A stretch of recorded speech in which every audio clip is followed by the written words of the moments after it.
up close with one of the best legislative member of the Republic of the Philippines, Congresswoman Imee Marcos. Magandang araw po, Congresswoman. Welcome to Public Matters.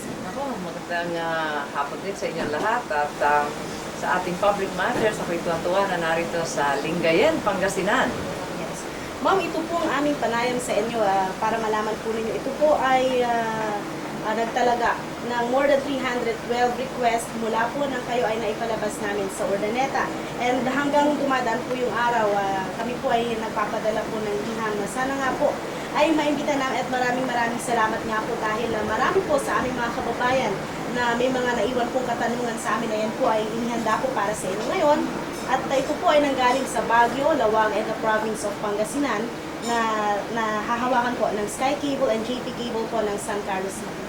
Unang-una po dito, ma'am, nais po namin malaman na kasi po dito sa Urdaneta, meron pong endorsement noon si Mayor Amadeo R. Perez at sinabi po niya na kayo po ay magpapatuloy ng pagsisilbi sa mas mataas na posisyon, partikular po ang pagiging senador. Ito po ay tumalaga na naman po ng higit sa 500 reaksyon sa ating mga kababayan. Phone-in questions po ito na nakarecord po. Ito po ba ay meron pong kasagutan na maaari pong asahan ng aming mga kababayan? Well, sa ngayon, ako'y nagpapasalamat talaga sa ating mga northern leaders, including not only mga Madito, but also Congressman Marco Wangco. And today, narinig natin si Governor Agbayani at saka si Vice Gov Lambino na ine-endorse nga ako na for Senate. Ako'y natutuwa naman dahil lumabas yung aking pangalan sa mga survey at pati na rin dun sa ating iba't ibang partido. Some parties that are administration, yung iba naman opposition. Pero ako pa kasi hindi nakakapag-isip kung ano nga ang gagawin dahil hindi pa maliwanag yung politika sa atin, ang labo-labo pa. Hindi pa natin alam kung sino tatakbong presidente sa oposisyon at administrasyon. Hindi ko nga malaman kung ano yung partido ko kasi hanggang ngayon sentimentally attached kami sa KDL ng tatay ko. But sa larong madaling panahon, ipapaalam ko kung magkaroon ng konting kaliwanagan. Kasi in the meantime, ako na may third term pa sa Ilocos Norte. But tingnan na lang natin ang development ng panahon. Kung sakasakali, whatever it is, ako'y congresswoman at large dito sa Northern Luzon. At tumutulong kami sa Northern Alliance. Ito yung grupo ng congressman at gobernador at lahat ng mga political leadership ng Northern Luzon na anumang mayari, talaga nagkakaisa tayo sa ilang issue na malapit sa puso ng mga Ilocano at ng lahat ng nakatira sa Northern Luzon. Ito yung mga issue ng agrikultura, for example, yung kakulangan ng irigasyon, kakulangan ng post-harvest at farm-to-market road. Ang mga problema natin hinggil sa tabako, hindi lang Virginia, kundi yung native and burley tobacco. Ang problema natin sa mga OFW, dahil napakahirap nga kumuha ng trabaho, lahat ng ating mga tauhan ay napipilitang umalis, pati ang ating mga school teacher at mga nurse.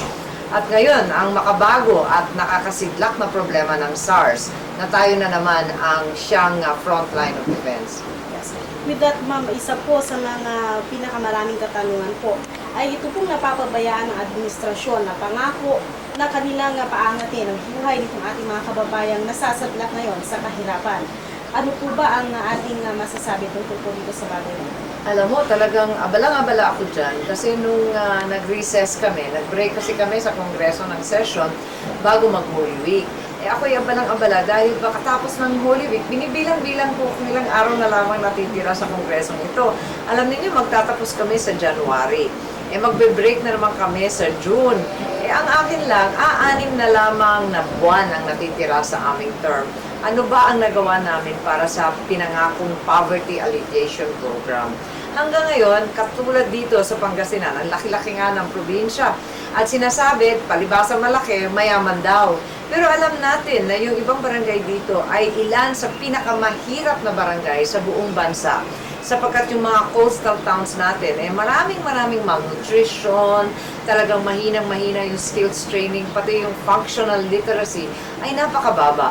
Kaya kinakailangan na siguro sa natitirang 6 na buwan, sana mabigyan na natin ng pansin itong mga poverty programs. Sapagkat parati na lang natin naririnig na walang pera. Parati sinasabi walang pera. Samantalang ngayon, mahigit na sa 46% raw na Pilipino ay naninirahan sa ilalim ng poverty line na tinatawag, na ang poverty line lamang 38 pesos a day. Napakababa naman yata nun. Ano ba ang nabibili ngayon ng 38 pesos? With this remaining 6 months sa Congress, ma'am, are you planning to pass a bill that will fast track ito pong pangako ng Poverty Alleviation Program ng administration? Yes, tututukan dapat natin ang ating mga problema unang-una sa health. Ang malaking problema, hindi lang dahil sa SARS, kundi dahil sa problema talaga ng malnutrition and other infectious disease, yung kakulangan ng tubig, na maisaayos yung supply ng tubig na reliable and potable. Pagkatapos yung mga problema ng ating mga ospital, lahat yan talaga napakahirap dahil ang mahal-mahal ng agas ng medisina.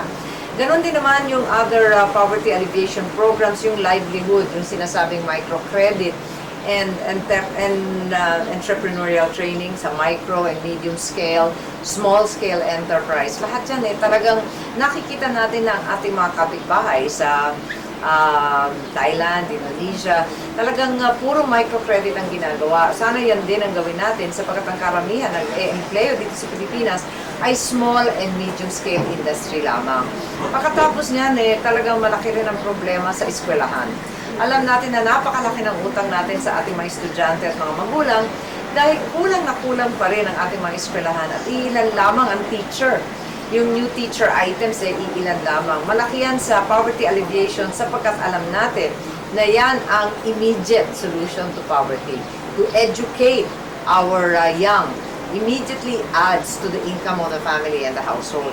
Yan ang dapat natin gawin, pero until now, kung ano-ano yata ang pinag-aabalahan namin, una na riyan yung Constituent Assembly, yung salitang konkon, at yung pagbubukas ng ating saligang batas o konstitusyon. Hindi ako sigurado kung yan ang talagang tamang solusyon. Kung economic yung problema, bakit yung sagot constitutional? Parang nakakalito yata. Sana ipaubayan na lang natin yan para sa susunod na halalan. Pagkatapos nun, saka pag-usapan para hindi tayo malihis sa daan na ang dapat ipagpatibay yung mga economic measures. Yes.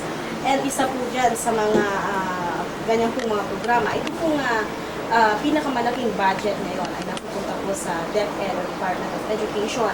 Ngunit hindi po yata ito natututukan ng gusto sapagkat hindi naman po ata nabibigyan ng sapat na atensyon. Ito po mga pangangailangan ng mga mag-aaral kung saan dito po sila umaasa na ito po ay magpapaangat sa ekonomiya ng ating bansa. Tama yan. Yung DepEd talagang constitutionally mandated na siya ang pinakamalaki ng budget. Pero ganun pa man, habang lumalaki naman yung budget niya ng nominal lang kasi bumabagsak naman yung piso yung isang problema dyan, talagang dumadami rin yung bata. Padami ng padami yung ating mga kabataan at nagkakaproblema talaga yung mga eskwelahan na makapag-cope up. Ang sabi nila, wala rin budget daw yung ating teachers para kumuha ng mga bagong teachers at nakikita natin na nag-overtime masyado yung ating teachers at nauubos ang kanilang panahon sa mga clerical and other work, non-teaching jobs. Yan ang malaking problema kasi inuutusan natin yung mga teachers sa statistics, sa eleksyon, sa piyesta, sa iba't ibang bagay talaga, hindi sila nakakapag-concentrate. Kung minsan kulang din yung classroom at yung teacher, pareho. In which case, ang nangyayari is nagkakaroon ng multi-grade teaching. Sa isang classroom lamang, nahihilo yung teacher at ilan ang kanyang tuturuan from grade 5 to grade 6, lahat tuturuan ng sabay-sabay. Isa pa yung textbook. Ang national average ng textbook is 1 textbook to 6 school children. Paano ka mag-aaral kung mag-share ka ng libro sa 6 na bata? Talaga napakahirap niyan. Ito pa naman yung mga official figures. Sabi ng ibang NGOs, mas malala daw yung katotohanan. Maliban pa dyan, maliban pa sa basic and secondary education, lumalaki ngayon ang mga eskwelahan katulad ng Pangasinan State University na may 8 extension colleges, yung iba't ibang state universities natin.